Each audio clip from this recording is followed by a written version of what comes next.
this work, he takes specific biblical passages and expounds on them. In a couple of places, in part 3 of the text, he refers to Socrates, as before, as the simple wise man of antiquity. Again, it's striking that Kierkegaard makes use of Socrates, a pagan philosopher, in the context of a Christian work that attempts an exegesis of parts of the Bible. At the end of July of 1848, Kierkegaard published an extended article with the title, The Crisis and the Crisis in the Life of an Actress. This work examines the acting of the most celebrated actress of the age, Johanna Luisa Heiberg, who is the wife of the poet, critic, and philosopher Johann Ludwig Heiberg.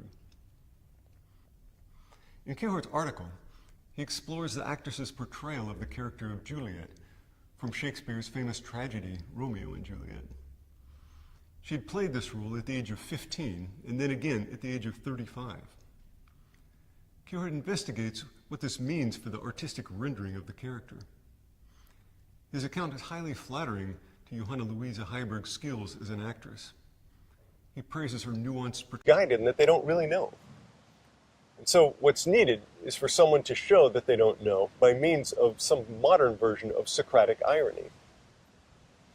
He notes that people are anxious to go beyond Socrates and to construct some positive doctrine or present some concrete solution to the political confusion of the day. But he claims, instead of overcoming Socratic ignorance and going beyond Socrates, what's needed rather is a return to Socrates, that is, a return to Socratic ignorance. In this context, he talks about the attempts of philosophers and theologians to explain and understand Christianity. Now, as we've seen, his goal is to point out that Christianity can't be explained or understood discursively since it's based on a paradox, an absurdity, or a contradiction. So to attempt to comprehend it can only represent the true Christian church. What then does it represent? His answer is a merciless indictment. The Danish church is a corrupt institution that's utterly compromised by its relations to political powers, financial concerns, and so forth. He directly enjoins people to leave the official church, implying that it's sinful to continue to be a participating member of it. He ends by protesting against the entire proceedings, claiming that Kierkegaard has been violated by, in death, being the object of a formal ceremony of the official church. Since he was dead and could not defend himself, Lund, as his friend, felt obliged to do so on his behalf. But when he was done, some people applauded and shouted bravo and even down with the clergy. This was a major scandal at the time, which was recounted again and again by witnesses at the graveside to those who were not present. Some people agreed with the sentiment that informed Lund's protest, while others, especially the clergy, were outraged by it.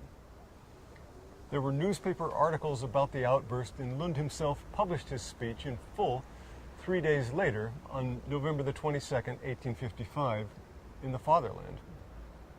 Needless to say, the clergy and the church establishment were extremely angry about this.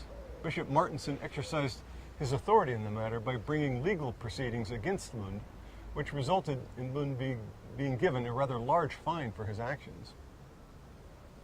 The whole affair simply added to the controversy that was already caused by Kierkegaard's own articles. Actually were. A number of his insights have been corroborated by subsequent thinkers, people like Nietzsche, Freud, Heidegger, Sartre, and Levinas. And I believe in this larger context we can appreciate just how forward-thinking, how prescient he was. Okay. The thinkers that you mentioned are all known for their treatments of subjectivism, relativism, and nihilism. These are the issues that dominate modern philosophy. You can see this in the schools of existentialism and postmodernism. In your mind, what contribution does Kierkegaard have to make to these modern discussions? Well, first of all, I think it's important to point out that Kierkegaard didn't invent or introduce these particular philosophical problems. They are rightly perceived as threats to the possibility of an authentic existence, but his contribution was to diagnose them and suggest a form or a manner of treatment for them. Kierkegaard is perhaps most controversial for believing that these threats need to be kept alive and vital within us in order to connect us in an ongoing way to the fragility and finitude of the human condition. So for Kierkegaard, the goal could never be to vanquish these threats, which that could only be accomplished under conditions of self-deception. The goal is rather to address these threats in a way that galvanizes our passion for an authentic existence. Yeah.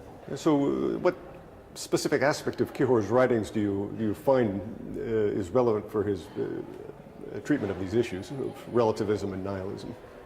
Well, I think that his interest in keeping these threats alive and vital within the psychic life of the individual, that this is most evident to us in the literary and the rhetorical complexity of his writings. He seems to be interested in mobilizing all of his literary talents in order to make sure that these threats to the possibility of an authentic existence are not allowed to submerge or to disappear from the scene. He wants to keep them front and center, and he understands just how difficult it is for most people to keep these particular threats in view.